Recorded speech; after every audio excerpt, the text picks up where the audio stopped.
Hello दोस्तों, आप हैं हमारे साथ हमारे YouTube channel target exam only पर। कहाँ पर हैं आप अभी? आप हैं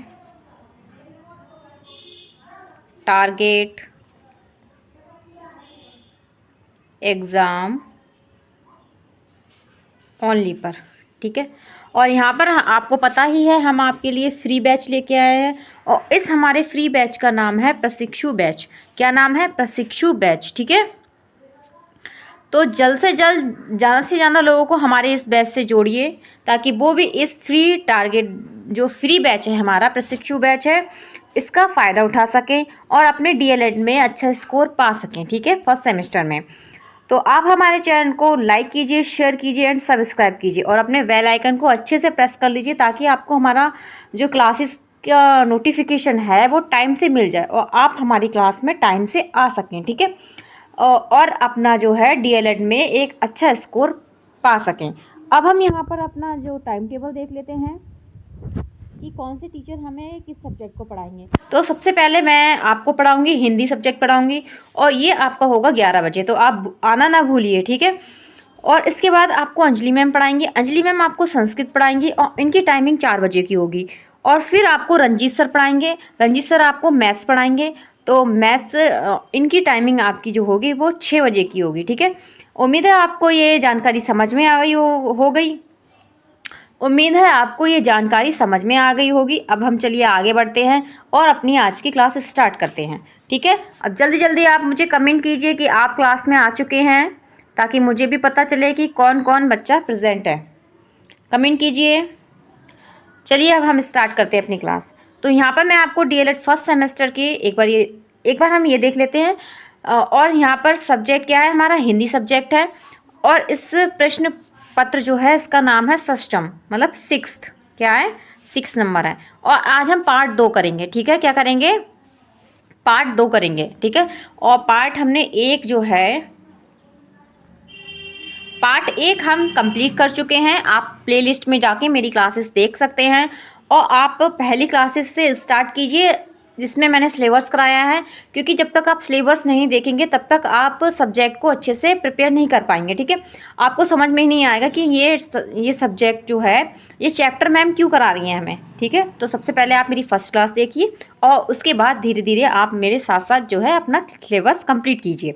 तो यहाँ पर हमारा सेकेंड जो पार्ट है वो है लेसन या चैप्टर, वो है देवनागरी लिपि की समस्त लिपि संकेतों, स्वर व्यंजन, संयुक्त वर्ण, संयुक्ताक्षर, मात्राओं का ज्ञान, ठीक है। तो देवनागरी लिपि में जो भी सारे चीज़ें हैं उनके बारे में हम जानेंगे। तो आज हमारा जो टॉपिक होगा, आज हमारा फर्स्ट टॉपिक होगा देवनागरी लिपि के समस्त लिपि संकेत, ठीक है।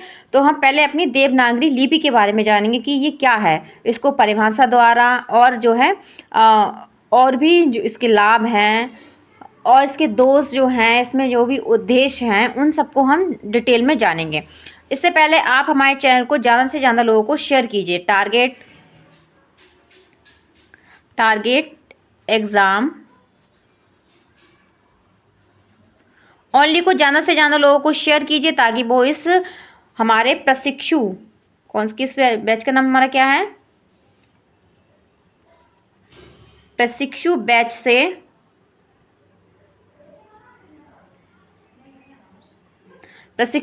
जुड़ सके, ठीक है। अब हम स्टार्ट करते हैं अपनी क्लास, देखते हैं फर्स्ट टॉपिक में हमारा क्या होगा। तो सबसे पहले हम करेंगे भाषा विज्ञान। सबसे पहले हम क्या जानेंगे? अपनी जो लैंग्वेज है उसके बारे में जानेंगे, उसका क्या हिस्ट्री रही है और किस किस टाइप से इसको आते आते आज हमारी जो हिंदी आ पाई है और हमारी देवनागरी लिपि जो बनी है, ठीक है। तो भाषा शब्द संस्कृत के भाषा शब्द संस्कृत जो है भाष धातु से निष्पन्न है, ठीक है। मतलब वहाँ से निकला है, इस धातु से निकला है और जिसका अर्थ क्या होता है? भाष व्यक्त्याया वांची, ठीक है। मतलब व्यक्ति बाणी भाषा क्या होती है? व्यक्ति बाणी होती है, ठीक है। आगे इसमें देखते हैं भाषाएं व्यक्तिवाणम, भाष्यांते व्यक्तिवाग रूपेण अभिव्यक्त्यते इति भाषा। अर्थात इसका अर्थ क्या है?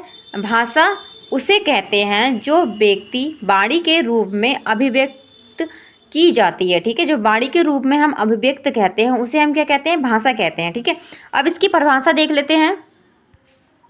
इसकी डेफिनेशन आपसे जरूर कभी कभी पूछ जाती है 1 नंबर में। ठीक है, तो यहाँ पर हमारी सबसे पहली डेफिनेशन होगी व्यक्ति वाची वाणी या येषे ता इमे व्यक्तिवाचा।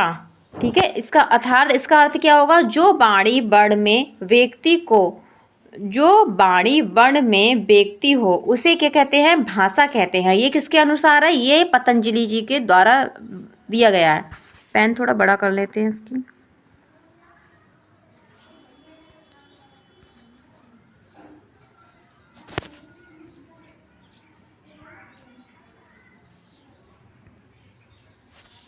ठीक है, ये किसके द्वारा कहा गया है? ये पतंजलि द्वारा कहा गया है। तो आपसे कभी कभी पतंजलि जी के द्वारा भी डेफिनेशन पूछ ली जाती है कि भाषा की डेफिनेशन पतंजलि द्वारा क्या है। तो वहाँ पर आपको ये आप लिख सकते हैं, या आपको ये डेफिनेशन लिख के आ जाएगी, आपसे पूछ लिया जाएगा ये डेफिनेशन जो है भाषा की ये किसके द्वारा दी गई है। ठीक है, तो वहाँ पर हमारा राइट आंसर पतंजलि होगा। ठीक है, आपको समझ में आया तो कमेंट कीजिए। कमेंट बॉक्स में जल्दी जल्दी मुझे कमेंट कीजिए और लाइक करना ना भूलें। क्या? लाइक करना ना भूलें। चलो थोड़ा रफ कर लेते हैं।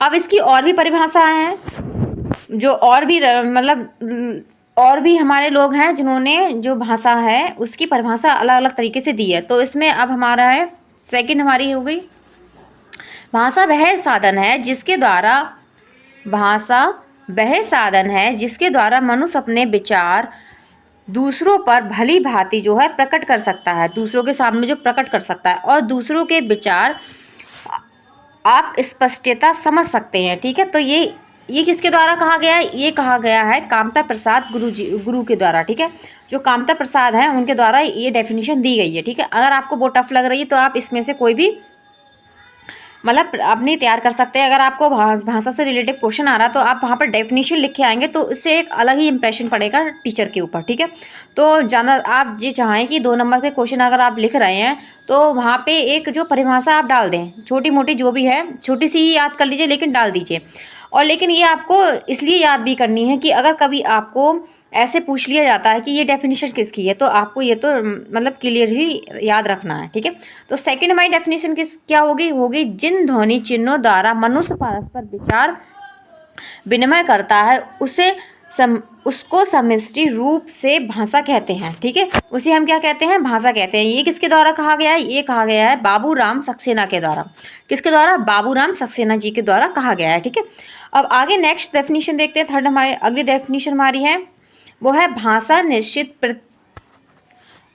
निश्चित प्रयत्न के फलस्वरूप मनुष्य के मुख से निसृत वह सार्थक ध्वनि समष्टि है जिसका विश्लेषण और माध्यम हो सके। ठीक है, जिसका क्या है? विश्लेषण कर सके। ये किसके द्वारा कहा गया है?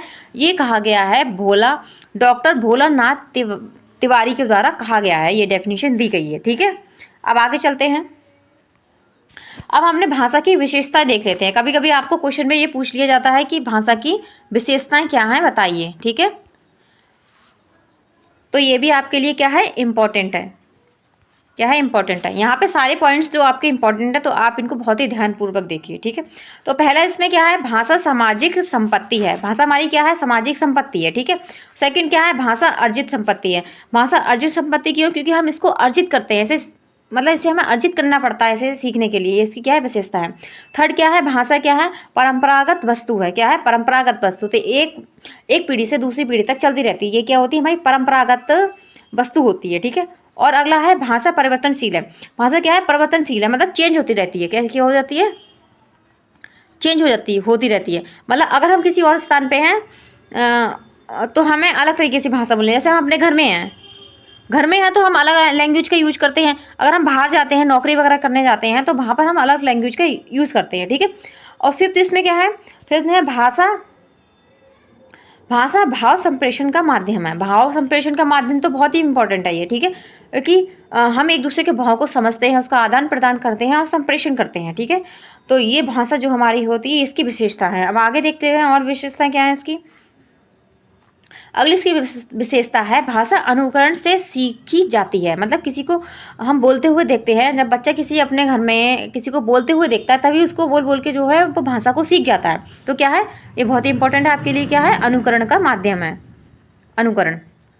और आपके लिए अगर विशेषता में आपको ये लॉन्ग क्वेश्चन में आए तो भी आप जो है इसको भाव संप्रेषण भाषा, तो वहाँ पर भी आप इसको लॉन्ग करके लिख सकते हैं, ठीक है, अपने शब्दों में। अगला इसमें है प्रत्येक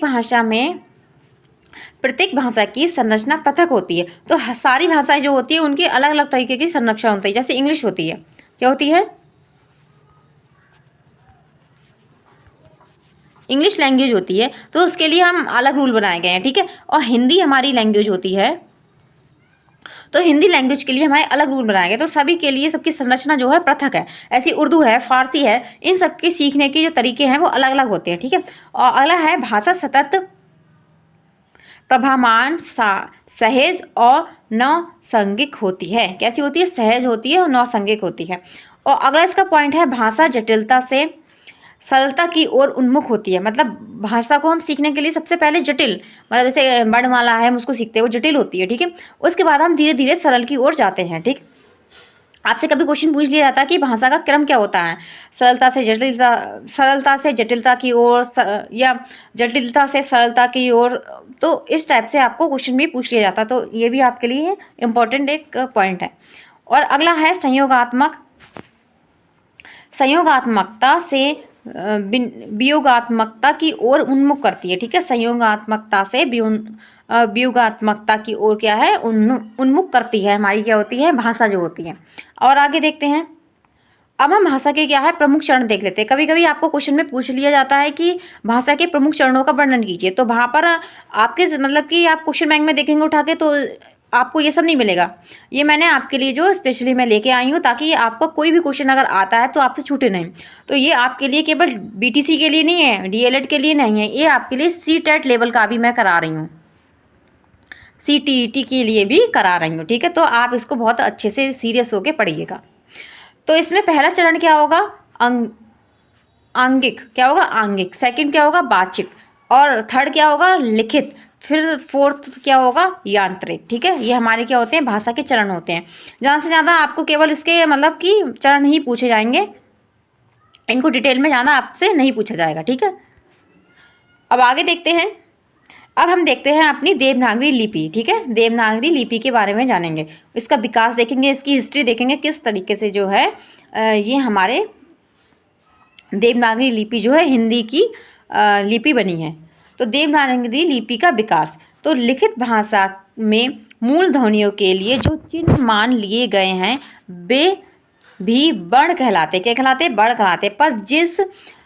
पर जिस रूप में ये लिखे जाते हैं उसे हम क्या कहते हैं, लिपि कहते हैं। ये किसके द्वारा कहा गया है, पंडित कामता प्रसाद गुरु जी के द्वारा कहा गया है, ठीक है।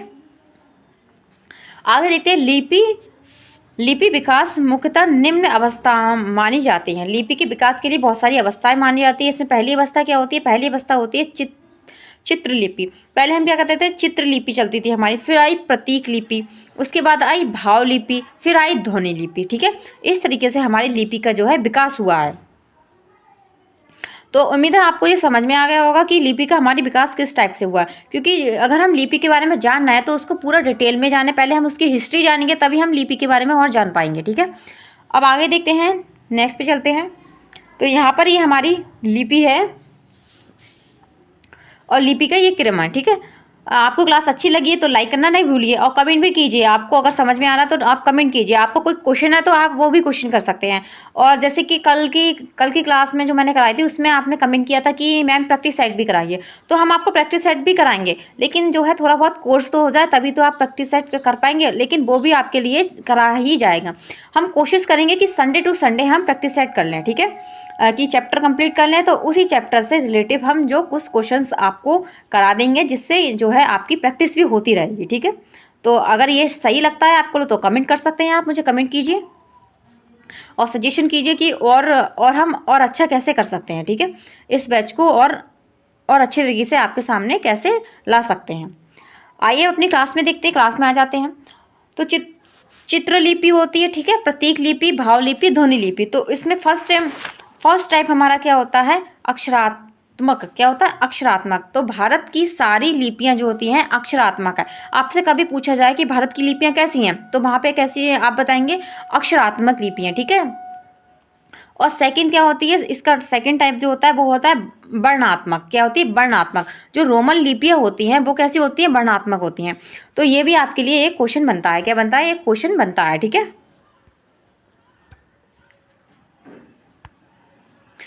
अब आगे देखते हैं, जो गुप्त काल के आरंभ में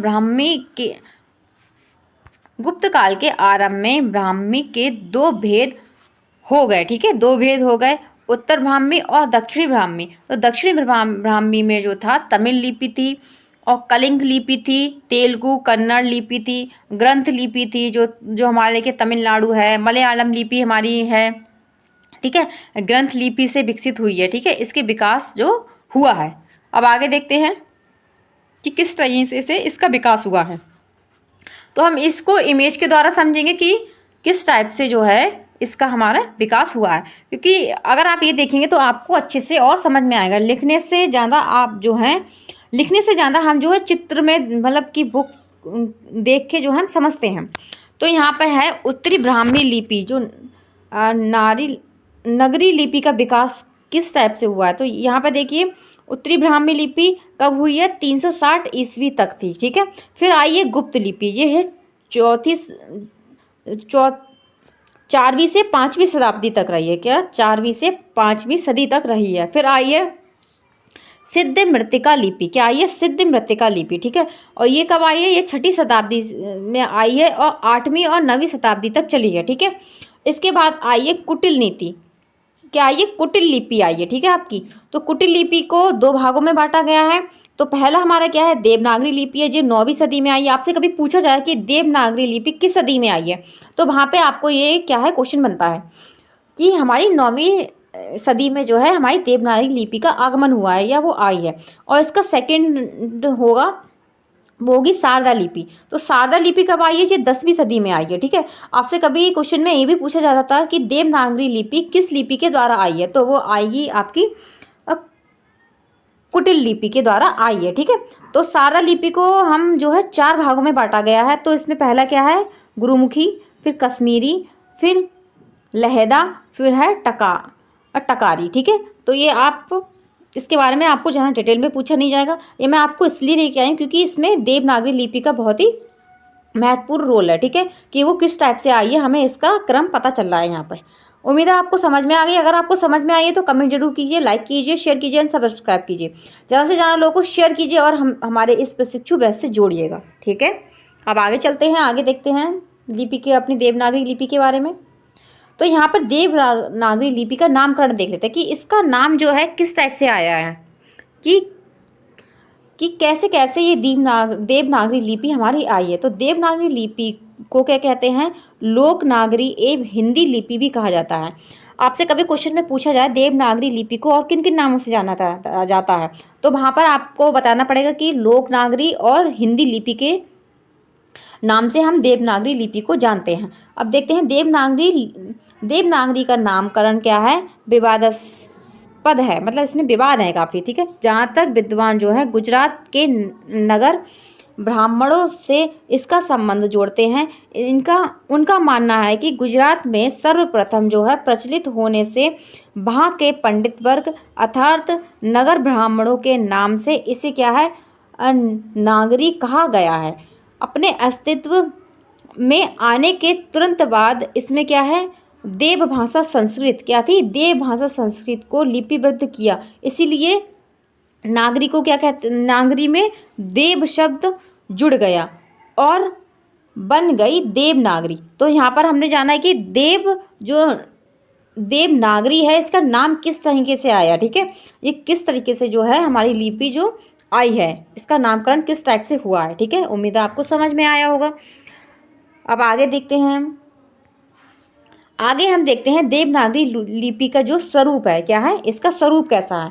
तो यह लिपि बाईं ओर से दाईं ओर लिखी जाती है। कैसे लिखी जाती है? बाईं से दाईं ओर की तरफ लिखी जाती है। जबकि जो फारसी लिपि होती है, उर्दू हो गई, अरबी हो गई, फारसी होती, भाषा की लिपियां जो होती हैं वो दाईं ओर से बाईं ओर की ओर लिखी जाती हैं। कैसे लिखी जाती हैं? दाईं से बाईं की तरफ। और हमारी देवनागरी लिपि जो है वो बाईं से दाईं की तरफ लिखी जाती है। ठीक है, आपसे कभी इसमें डिफरेंस भी पूछ लिया जाएगा, तो ये भी आपको ध्यानपूर्वक देखना है कि देवनागरी लिपि और जो फारसी लिपियां हैं उनमें अंतर क्या है। तो इनमें यही अंतर है, देवनागरी लिपि हमारी जो है बाएं से दाएं की ओर लिखी जाती है और फारसी लिपियां जो हैं वो हमारी दाएं से बाएं की ओर लिखी जाती हैं। ठीक है, तो यह अक्षरात्मक लिपि है। कैसी लिपि है? अक्षरात्मक लिपि है। जबकि रोमन लिपि जो होती है वो कैसी होती है? वर्णात्मक लिपि है। हमारी अंग्रेजी भाषा की जो लिपि है वो कैसी है? रोमन लिपि है। तो आपसे कभी क्वेश्चन में पूछा जाए कि जो इंग्लिश लैंग्वेज है या इंग्लिश भाषा है उसकी लिपि कैसी है, तो वो कौन सी लिपि के द्वारा आई है? उसकी रोमन लिपि है। और वो कैसी लिपि है? वो है वर्णात्मक लिपि हमारी। ठीक है, अब आगे चलते हैं, आगे देखते हैं। अब हम देखेंगे देवनागरी लिपि के गुण, कि इसके गुण क्या हैं। तो पहला इसमें है एक ध्वनि के लिए एक ही वर्ण संकेत, कि एक ध्वनि के लिए एक ही वर्ण संकेत का इसमें क्या है? यूज किया जाता है। जो डिफरेंट डिफरेंट वर्ण संकेत हैं वो नहीं है। सेकंड इसमें है एक वर्ण संकेत के अनिवार्यता एक ही ध्वनि व्यक्त है, और एक वर्ण संकेत के लिए एक ही ध्वनि को है जो है रखा गया है। थर्ड इसमें है जो ध्वनि का नाम है यही वर्ण का नाम है। ठीक है, जो ध्वनि का नाम होता है वही क्या होता है? वर्ण का नाम होता है। फोर्थ इसमें है मूक वर्ण नहीं है, मतलब मूक वर्ण इसमें जो है देवनागरी लिपि में नहीं रखे गए हैं। ठीक है, ये इसका क्या है? एक गुण है। फिफ्थ इसमें है जो बोला जाता है वही लिखा जाता है। जैसे हम जो बोलते हैं अपनी भाषा में वही हम क्या है? लिखते भी हैं। ऐसा तो नहीं है जैसे आपका नाम अंजलि है, क्या नाम है? अंजलि है, तो ऐसा तो नहीं है आप अंजलि बोल रहे हैं लिख कुछ और रहे हैं, तो ऐसा नहीं हो सकता ना। तो मतलब हमारी देवनागरी लिपि है, जो हम बोलते हैं वही हम लिखते हैं। और आगे इसके गुण और देखते हैं। और 6 नंबर है इसमें एक वर्ण से दूसरे वर्ण का भ्रम नहीं है, कि एक जैसे वर्ण नहीं है, इसीलिए क्या है? एक दूसरे वर्ण का क्या है? भ्रम नहीं होता है। ठीक है, सबके जो ध्वनि है और जो संकेत है वो अलग अलग हैं, तो हमें वर्ण में क्या है? संकेत भ्रम नहीं होता। जैसे शाह है, ये वाला शाह है और ये वाला शाह है, इन दोनों को बोलने की अलग अलग ध्वनियाँ भी हैं, उनकी पहचान भी है कि ये किस टाइप से बनता है, ये किस टाइप से बनता है। तो वर्णों में क्या है? भ्रम नहीं होता है। 7 इसमें है उच्चारण में सूक्ष्मतम भेद को भी प्रकट करने की क्या है? क्षमता है। ठीक है, सूक्ष्मतम भेद है उसको प्रकट भी किया जाता है। 8 नंबर इसमें है वर्णमाला ध्वनि वैज्ञानिक पद्धति में बिल्कुल क्या है? अनुरूप है। ठीक है, जो वर्णमाला की ध्वनियाँ हैं वो हमारे जो वैज्ञानिक पद्धति है उसमें क्या है? बिल्कुल जो है अनुरूप है। ठीक है, और 9 नंबर इसमें है प्रयोग बहुत व्यापक है। इसका प्रयोग जो है बहुत व्यापक है। जो संस्कृत है, हिंदी है, मराठी है, नेपाली है कि एकमात्र लिपि है। जो हमारी देवनागरी लिपि होती है वो इन सभी की क्या होती है? लिपि है, एक ही लिपि है इनकी। ठीक है, तो आपसे संस्कृत की लिपि पूछी जाए तो भी आपकी देवनागरी लिपि, हिंदी की भी, मराठी की भी और नेपाली की भी। ठीक है, ये आपके लिए क्या इंपॉर्टेंट है, क्या है? इंपॉर्टेंट पॉइंट है। अब आगे चलते हैं, आगे देखते हैं देवनागरी लिपि के बारे में। अब यहाँ पे देवनागरी लिपि में कुछ दोष हैं वो भी देख लेते हैं, क्योंकि जहाँ पे कुछ चीज़ें, जहाँ पे किसी चीज़ की क्वालिटियाँ होती है तो उसमें दोष भी होना तो संभव होता ही है। ठीक है, तो हर चीज़ में कुछ ना कुछ दोष निकल ही आते हैं। तो इसमें पहला क्या है? कुल मिलाकर 403 टाइप होने के कारण टंकन मुद्रा में क्या है? कठिनाई है। तो ये इसमें क्या है? दोष है। अगला क्या है? शिरोरेखा का प्रयोग अनावश्यक अलंकरण के लिए है। क्या? अनावश्यक अलंकरण के लिए क्या है? शिरोरेखा का यूज किया गया है इस देवनागरी लिपि में। और क्या है? अनावश्यक वर्ण भी हैं, जैसे शाह है, जैसे श्रा है, श्रमिक वाला श्रा हो गया, ऋषि ऋषि होगा, ला होगा, और ये वाला ला होगा, इसके नीचे रा लगा होता है, और ये डा हो गया, और ये शाह हो गया। इन्हें क्या है? ये क्या है? अनावश्यक वर्ण है, इनका जो है ज़्यादा यूज नहीं होता, लेकिन ये हमारी देवनागरी लिपि में है, ये इसका क्या है? एक दोष है। अगला क्या है? कोई शुद्ध उच्चारण के साथ उच्चारित नहीं कर पाता है। जो ये वर्ण हैं इनको क्या है? जो लोग हैं वो सही अच्छे उच्चारण से इनको क्या उच्चारित नहीं कर पाते हैं, तो ये क्या होगी, एक अशुद्धियाँ हो जाती है। तो ये हमारी देवनागरी लिपि का ये दोष है। और अगला क्या है, द्विरूप वर्णन, मतलब कुछ वर्ड ऐसे हैं जिनके दो दो रूप हैं, ठीक है। तो उसमें ये हमारे वर्ड जो हैं इनके दो दो रूप हैं, लाला हो गया, शशा, इस टाइप से, ठीक है। चचा हम जब डबल चा बनाते हैं, चचा, छ, तना, तना, और जो छ हो गया, छ, छा, छे, ये भी होता है, छा, ये भी होता है। तो इसमें लोगों को क्या होता है, कन्फ्यूजन हो जाता है बच्चों को पढ़ने में, ठीक है। तो इसके क्या है, ये दोष है। अब आगे चलते हैं। क्लास अच्छी लग रही है तो लाइक करती जाइए, देखते ही मत जाइए केवल। आप लाइक करेंगे तो हमें थोड़ा मोटिवेशन मिलेगा, और कमेंट भी ज़रूर कीजिए हमारे कमेंट बॉक्स में, और ज़्यादा से ज़्यादा लोगों को जोड़िए हमारे इस बैच से, ताकि और लोगों को भी इसका लाभ हो सके। आप ये मत सोचिए कि हम केवल अकेले लाभ उठाएं, क्योंकि आप दूसरों का भला करेंगे तभी आपका भी भला होगा, ठीक है। और ये आपके लिए एकदम फ्री है, तो आप इससे जुड़े ही रहिए। अगला इसमें क्या है, अगला पॉइंट इसका दोष का है, वो है समरूपता वर्ण। ये तो आपने देखा ही है समरूपता वर्ण कौन कौन से हैं, ठीक है। जो खा में रा बा का, ठीक है, खा में जो है रा और बा जोड़ दिया गया है। घा में क्या है, मेघ, मेघ का होता तो ये थोड़ा मिल जाता है। माँ में भा का तो भ्रम होगा, माँ और भा में क्या होता है, बच्चे को भ्रम होता है। जब बच्चा माँ और भा बनाना सीखता है तो उसको सीखने में बहुत ही कठिनाई होती है, ठीक है। ये क्या है, इसका जो हमारी देवनागरी लिपि है ये क्या है, इसके दोष हैं, ठीक है। और अगला दोष इसमें क्या है, वर्णों के संयुक्त करने की कोई क्या है, निश्चित व्यवस्था नहीं है। वर्णों को जो संयुक्त करने की कोई निश्चित व्यवस्था नहीं रखी गई है देवनागरी लिपि में। और अनुस्वर है, अनुनासिक का प्रयोग में क्या है, एक रूपता का अभाव है, कि अनुस्वर और अनुनासिक बोलने में जो होते हैं क्या लगते हैं, एक जैसे लगते हैं। तो इससे क्या होता है, लेखन नहीं, क्योंकि लेखन में हाथ बार बार उठाना पड़ता है, इसके क्या है, ठीक है, बार बार क्या है, उठाना पड़ता है। और अगला क्या है, वर्ण का संयुक्तिकरण में रा के प्रयोग को लेकर भ्रम की स्थिति है, ठीक है। तो रा जो है इसमें जो है बहुत ही भ्रम है हमारी देवनागरी लिपि में, तो एक ये भी क्या है, दोष निकलता है। और अगला क्या है, ई की मात्रा का लेखन वर्ण के पहले पर उच्चारण वर्ण के बाद होता है, ठीक है। लेखन तो पहले करते हैं लेकिन उच्चारण बाद में करते हैं। जैसे ये ई हो गई, छोटी ई होती है, तो हम लिखते तो इसे लगाते तो इस टाइप से पहले हैं, लेकिन इसको जब बोलते हैं तो इसको बोलते हम बाद में हैं, ठीक है। किसी चीज़ का अगर उच्चारण करते हैं तो इसकी ध्वनि जो बाद में आती है, लेकिन लिखने में इसको पहले आता है। ये क्या है, देवनागरी लिपि का क्या है, एक दोष है। क्या है, ये भी एक दोष है हमारी देवनागरी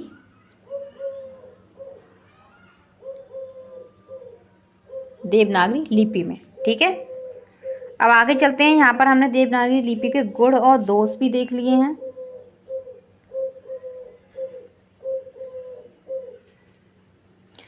और भी इसमें, ठीक है, आपको उम्मीद समझ में आ गया होगा। अब आगे देखते हैं। अब हम अपनी हिंदी भाषा के बारे में जानते हैं। हमने देवनागरी लिपि के बारे में तो जान लिया, अब देखते हैं हिंदी भाषा के बारे में, ठीक है। तो देवनागरी लिपि को हिंदी भाषा की अधिकृत लिपि बनाने में बड़ी कठिनाइयों का क्या है, सामना करना पड़ा है। जो देवनागरी लिपि हमारी जो हिंदी में लाई गई है, तो इसके लिपि बनाने के लिए बहुत ही कठिनाइयों का सामना करना पड़ा है। अब आगे देखते हैं। जॉन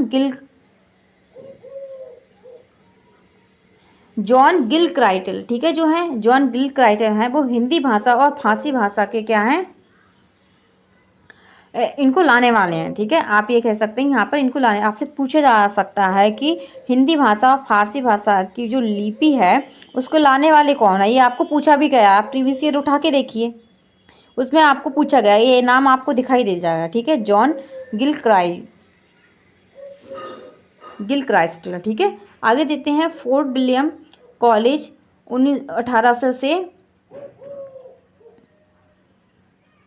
54 की देन थी कि फोर्ट विलियम कॉलेज के जो हिंदुस्तानी विभाग में सर्वप्रथम अध्यक्ष जॉन गिलक्राइटल थे, ठीक है। यहाँ पर आपसे ये भी पूछा जा सकता है कि सबसे पहले अध्यक्ष कौन थे, जो हिंदुस्तानी विभाग के सबसे पहले अध्यक्ष कौन थे। तो वहाँ पर हमारे जो थे जॉन क्या थे, जो जॉन गिल क्राइस्टल हैं वो थे। ठीक है, अब आगे देखते हैं।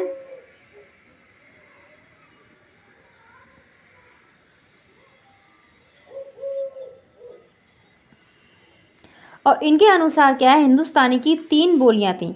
इनके अनुसार क्या है, हिंदुस्तान में जो 3 बोलियां थी, जो दरबारी या फारसी शैली में और हिंदुस्तानी शैली में और हिंदवी शैली में। ठीक है, इन्होंने ये कहा है कि दरबारी जो थे या फारसी शैली कहा गया है, और हिंदुस्तानी शैली और हिंदवी शैली, इन्होंने 3 तरह की हिंदुस्तानी जो शैलियाँ बताई हैं।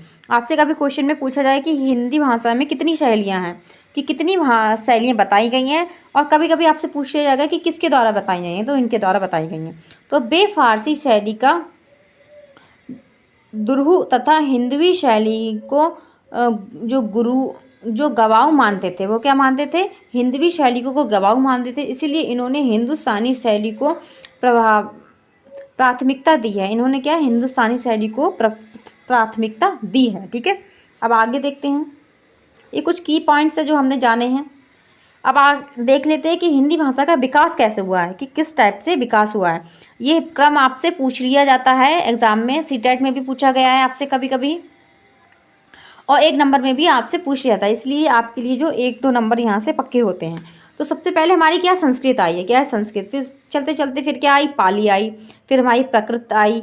फिर अपभ्रंश आई। फिर अपभ्रंश से अपहटत आई। फिर उसके बाद हमारी क्या है, हिंदी का विकास हुआ है। कैसे हुआ है, हिंदी का विकास हुआ है। तो सबसे पहले हमारी कौन सी जो थी, वो थी संस्कृत थी। तो संस्कृत में हमारी 2 तरीके की संस्कृति, वैदिक संस्कृति और क्या थी, लैंगिक संस्कृति। ठीक है, कितनी थी, 2 तरीके की थी, वैदिक और लैंगिक। ऐसी प्रकृति की जो प्रकृत थी, जो हमारी प्रकृत पहले लैंग्वेज थी, उसके भी कई टाइप्स हैं। तो उसमें क्या है, सौरसैनी थी, पैशाची थी, ब्रह्मचर्ण थी, और महाराष्ट्री थी, मगधी थी, अर्धमगधी थी। ठीक है, इस टाइप से ये भी आपसे पूछ लिया जाता है। आपसे कभी क्वेश्चन में ऐसे पूछ लिया जाता है कि अर्धमगधी जो है वो किससे निकली है। ठीक है, इसका विकास कैसे हुआ है, इससे। ठीक है, तो आपको वहाँ पे प्रकृत जो है, प्रकृत बताना है। ठीक है, पाली तो आपको पता ही है, बौद्ध धर्म है, उस टाइम जो पाली हमारी भाषा चलती थी। ठीक है, फिर धीरे धीरे जो है हमारी हिंदी का विकास हो गया। अब आगे देखते हैं। और यहाँ पे हम अपने कुछ हिंदी भाषा के की पॉइंट्स देख लेते हैं, जो आपको बहुत ही मोस्ट इम्पॉर्टेंट है। क्या है, मोस्ट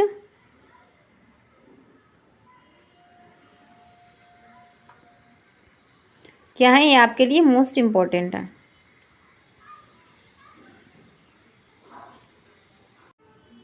तो हमारे की पॉइंट्स क्या है, हिंदी भाषा की क्या है, राजभाषा है। हिंदी क्या है, हमारे देश की, भारत की जो है राजभाषा है। सेकंड इसमें पॉइंट क्या है, हिंदी भाषा को राजभाषा का दर्जा कब मिला। ये आपके लिए मोस्ट इम्पॉर्टेंट है। ये आपके लिए हर एग्जाम में जो है, अगर आपको हिंदी सब्जेक्ट, जो हिंदी पार्ट होता है, जो हिंदी का क्राइटेरिया होता है क्वेश्चंस का, उसमें ज़रूर पूछा जाता है। ठीक है, तो कब दर्जा दिया गया था, 14 सितंबर 1949 को क्या है, हमारी हिंदी भाषा थी उसको राजभाषा का दर्जा मिला था। इसके बाद है, प्रत्येक भाषा जो है 14 सितंबर को हिंदी दिवस मनाते हैं। हम हिंदी दिवस कब मनाते हैं, 14 सितंबर को मनाते हैं। और 10 जून को हम विश्व हिंदी दिवस मनाया जाता है। तो 10 जून को हम विश्व हिंदी दिवस मनाते हैं, और प्रत्येक वर्ष 14 सितंबर को हम हिंदी दिवस मनाते हैं। ये यहाँ पर विश्व है, और यहाँ पर जो है केवल हिंदी दिवस है। और अगला है, पहली बार हिंदी दिवस कब मनाया। तो पहली बार हमने हिंदी दिवस मनाया था 14 सितंबर 1953 को बनाया था। कब बनाया था, 14 सितंबर 1953 को सबसे पहले हमने पहली बार हिंदी दिवस मनाया था। और विश्व हिंदी दिवस सबसे पहले बनाया था 10 जनवरी 1975 को मनाया गया था। तो ये आपके लिए बहुत ही इम्पोर्टेंट जो पॉइंट्स हैं, तो इनको आप अच्छे से नोट डाउन भी कर लीजिए। अगर आप इनका स्क्रीनशॉट लेना चाहते हैं तो आप इनका स्क्रीनशॉट भी ले लीजिए। ठीक है, आप स्क्रीनशॉट ले लीजिए इसका। अब चलिए आगे देखते हैं, आगे चलते हैं। और जो है 21वें संविधान संशोधन के द्वारा क्या है, फिर 21वें संविधान संशोधन के द्वारा हमारी जो है 1967 में जो है सिंधी भाषा जो है इसको जोड़ा गया है। इसके बाद 71वां संविधान संशोधन वो आया 1992 में हुआ है। इसके द्वारा हमारी 3 भाषा जोड़ी गई हैं। कौन सी 3 भाषा जोड़ी गई हैं? ये भी आपके लिए मोस्ट इम्पॉर्टेंट है। क्या है? मोस्ट इम्पॉर्टेंट है, तो इसे आप मोस्ट इम्पॉर्टेंट टिक कीजिए। ठीक है, इसमें आप डबल स्टार लगा लीजिए। तो ये आपके संशोधन पूछ लिए जाते हैं। तो इसकी ट्रिक क्या है? ये यहाँ पर इसकी ट्रिक है। ठीक है, कमीने, कमीने मान लीजिए। तो ना से क्या हो जाएगा? थोड़ा सीक्वेंस गड़बड़ हो गया है। ठीक है, फिर नेपाली, कोंकणी और मणिपुरी। ठीक है, मणिपुरी ये हमारी जो है 71वां संविधान संशोधन है, इसके द्वारा इसे जोड़ा गया है। ठीक है, अब आगे देखते हैं, नेक्स्ट देखते हैं और कौन सी लैंग्वेज हैं।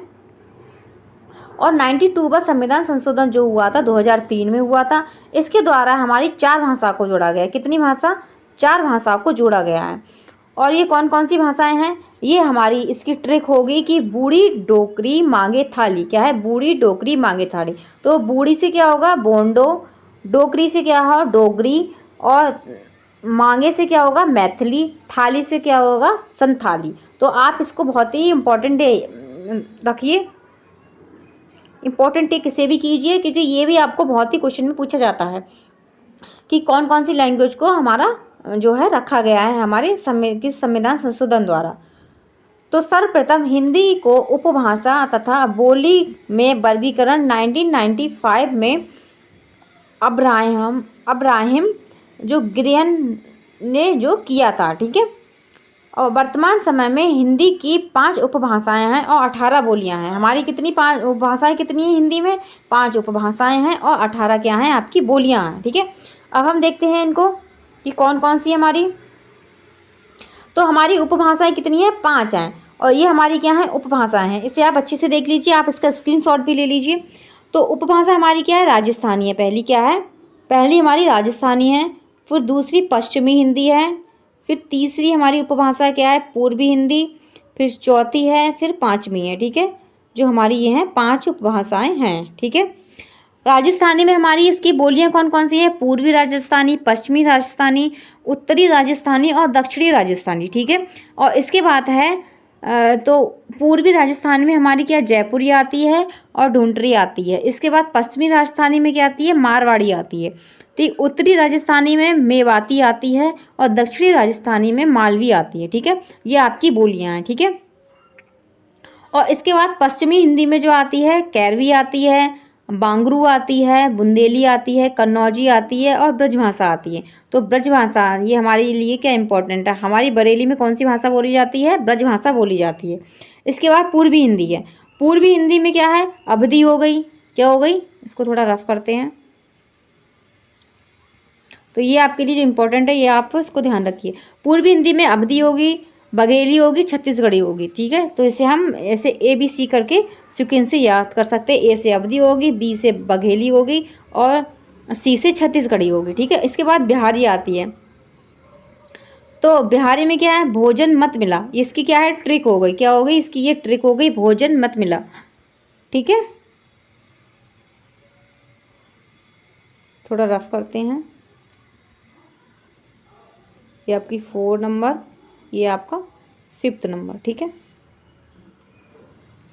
तो भोजपुरी, माँ से मगही और मैथिली। ठीक है, भोजन से भोजपुरी, मत से मगही, मिला से मैथिली। ठीक है, सबसे ज़्यादा बोली जाने वाली भाषा हमारी क्या है? भोजपुरी है। आपसे कभी क्वेश्चन में पूछा जाए हमारी सबसे ज़्यादा बोलने वाली भाषा कौन सी है, तो वो कौन सी भाषा है? हमारी भोजपुरी है। और भोजपुरी की उपभाषा क्या है? तो वो बिहारी है। ठीक है, ऐसी पहाड़ी में कुमायूनी है और गढ़वाली है हिमाचली है। ठीक है, उम्मीद है आपको ये जो 5 उपभाषाएं हैं ये समझ में आई होंगी, और इसकी क्या है? 18 बोलियां हैं। ये भी आपके लिए क्या इंपॉर्टेंट है, क्योंकि अब हम जानकारी अपनी देवनागरी भाषा की ले रहे हैं, देवनागरी लिपि की ले रहे हैं, अपनी हिंदी भाषा की ले रहे हैं, तो हमें उसकी पूरी डिटेल होगी तो ज़्यादा ही अच्छा होगा, इसलिए मैं आपको ये लेके आई हूँ। ठीक है, अगर आपको ये अच्छी लगी है क्लास तो आप मुझे कमेंट कीजिए, और जो है हमारे इस फ्री टारगेट जो हमारा बैच है, फ्री टारगेट बैच है, और इस बैच का हमारे नाम क्या रखा गया है? हमने इस बैच का नाम प्रशिक्षु बैच रखा है। तो आप इससे जुड़े रहिए और ज़्यादा से ज़्यादा लोगों को शेयर कीजिए। यहाँ पर हमारी जो क्लास है वो कंप्लीट होती है। उम्मीद है आपको क्लास पसंद आई होगी। लाइक शेयर एंड सब्सक्राइब करना ना भूलिएगा और ज़्यादा से ज़्यादा लोगों को इससे जोड़िए। ओके, धन्यवाद।